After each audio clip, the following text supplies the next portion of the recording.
Today, I'm going to answer probably the most asked question that I get on the planet, which is how do you balance your reading with your 9 to 5 or your full-time job? Now, if you have a 9 to 5 or a full-time job that you're currently working or you're working from home and you've been trying to pick up reading or just develop a reading habit generally, but you just don't know how to do it, then you're at the right place, because today I'm going to be sharing with you guys my experience of how I balance reading with my full-time job and how you can do so too. I'm going to be sharing some amazing tips that you can use that have worked for me and that can work for you as well. So let's get into it.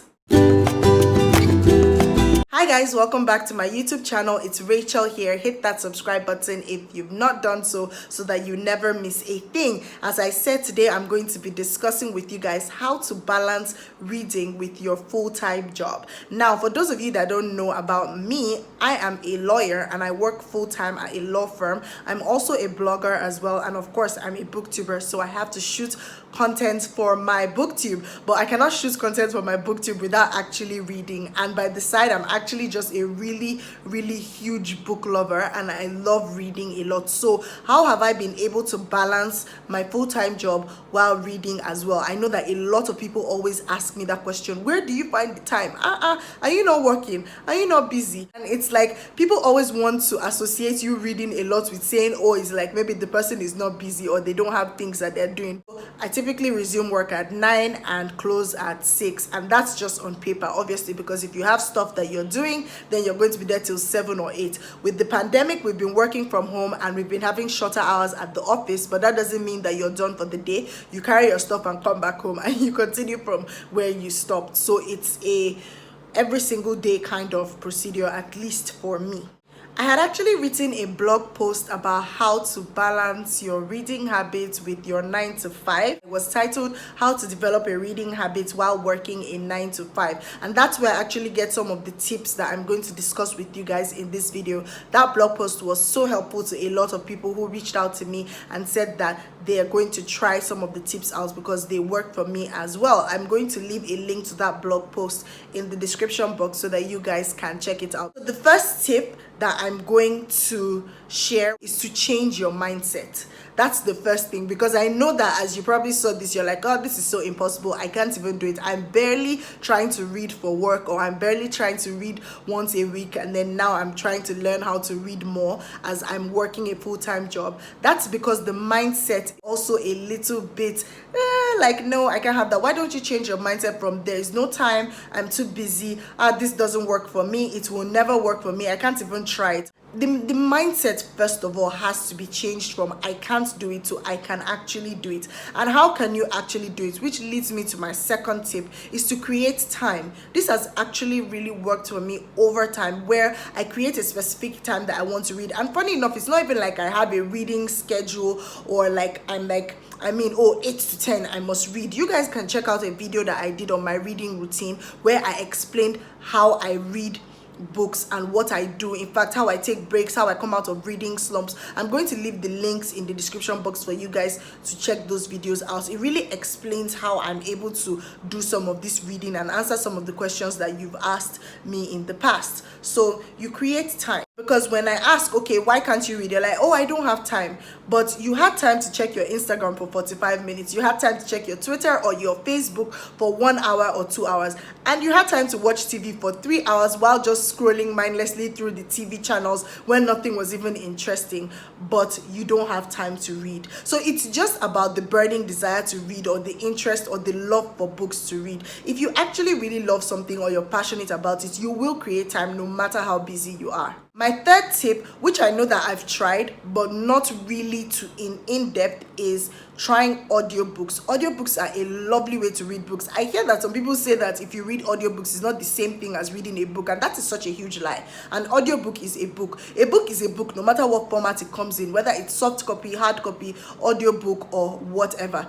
Movies are not books. For those of you who are about to say yes, if a movie is made from a book, then it's a book as well. No, no, no. A movie adaptation or a film adaptation is not a book. So for those of you who are trying to say, I'll watch the movie later, this does not apply to you in any way. So you can try audiobooks, especially if you find yourself in cities where there's heavy traffic on your way to work or back from work. Instead of listening to music or just scrolling through channels of radio stations that there's nothing to offer, you can just plug in your audiobook and listen to it as you go. That would, before you know it, you can be in traffic for 2 hours and you would have covered 100 pages listening to some interesting autobiography or some interesting book that is written in a celebrity that you've always admired in their voice. That would be really interesting and would be a nice ride home or a nice ride to work. You can try that out. My fourth tip, which has also helped me, is to set a daily reading goal. Admittedly, I don't do this every day. I don't wake up every morning and be like, oh, today I'm going to read 10 to 15 pages of books. Well, that's because I already read a lot,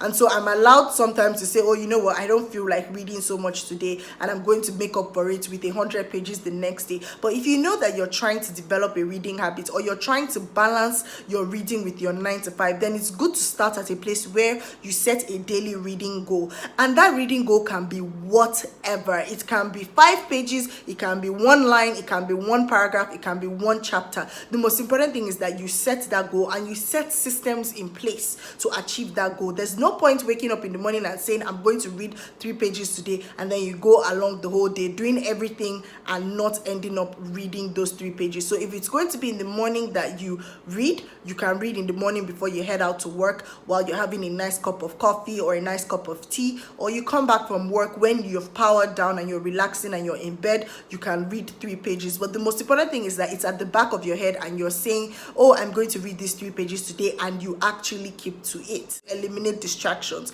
So after you've set your reading goal and you hunker down into reading your book for that day or that week or whatever, even if it's a chapter, like I said, make sure that you eliminate distractions. Do not have your TV on or your social media, your phone is blinking, you check your social media every 2 minutes. You're not going to make any headway if you're trying to read. Try to eliminate distractions as well. Also, repeat after me. I am not a couch potato. I am not a couch potato. I am not a couch potato.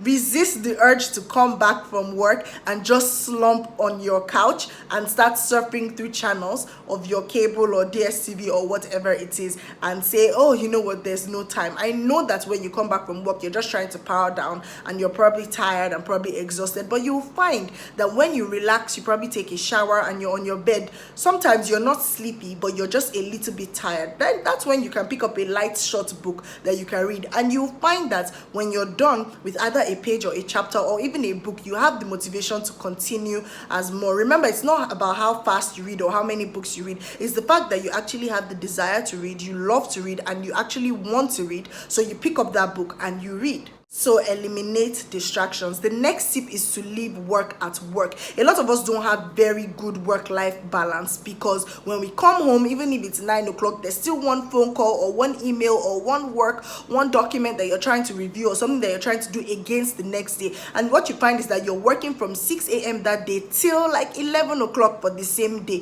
So one thing that you can do is to leave work at work. If you know that you're going to have to take work at home, why don't you just finish everything at work? When you get back home, you don't open your emails, you don't respond to any other work that you know that can wait till the next day. This will give you an opportunity to be able to read, and it takes a lot of discipline to do, and it takes a lot of not feeling like the world is going to crumble if you don't respond to an email. If it's something that can wait until the next day, then let it wait until the next day. The thing about it is that with work, if you're always available to like 12 a.m., of course there'll be somebody that will call you at 12 a.m. But if you're disciplined enough to say, you know what, I'm back home and it's time for me to either bond with my family or to read or just to relax, then that's fine, because your time is from 9 to 6 or 7 or even 8, but not till 12 a.m. So try as much as possible to be disciplined and leave work at work. Make sure that you finish all your deadlines and any emergency that you have to deal with the next day before you get back home. Another tip is to become one with your book. So you can take your book everywhere that you go in a day. If you have a handbag or it's even in your phone, that's all the better for you. What I do sometimes is if I'm waiting in court for my matter to be called or I have a meeting that I have to go to, I just pull out my book and I read until it's my matter or until it's my turn to meet with whoever I'm meeting with, just so that time is not going by and I'm just scrolling through my social media with nothing to do. And the last tip that I would give to help you balance your reading habits or even develop one alongside handling your 9 to 5 or full-time job is to just stay your lane and not compare yourself with anybody. Look, you look at other people and you're like, oh my goodness, how is this person reading 5 books, 10 books, 20 books in 1 week, in 3 weeks, and you just feel demoralized, like, oh my goodness, that could never be me. Just stay your lane. To my non-Nigerian or non-African viewers, what I mean by stay your lane is like, just stay focused on your own reading goals if you have any, or stay focused on your own love for reading. Stay on your own lane and don't look at other people to compare or feel demoralized by their reading progress, because someone else may have a 9 to 5 but it may not as be intense as yours, or it may not be as rigorous as yours. The person may have a 9 to 5, granted, but may have a 30-minute lunch break. And the most important thing is, are you reading? Are you going into your desire to read or develop a reading habit? That is what is most important, and not looking at other people to say, oh, but this person did this and I couldn't do that. You don't always have to copy other people's reading recommendations as well. If there's a book that you've always wanted to read that is not in vogue or is not in style, nobody's talking about it, go and pick it up from a bookstore and read. Just because you don't see it on social media or that's not what is reigning at that particular time does not mean that you cannot pick it up to read. So I would definitely advise that you just stay focused on your own reading goals and continue to work hard at your 9 to 5. Don't let your job suffer because you're trying to develop a reading habit. There's always a balance. Remember, there's always a balance for everything that you can do, and the same way you find a balance for your personal life, different aspects of your personal life, is the same way you can find a balance to read books and have a 9 to 5. But remember that the most important thing is to always have it at the back of your mind that it is possible to actually have a 9 to 5, no matter how rigorous or intense it is, and still be able to develop your reading habits or even read more books if that's what you're looking to do.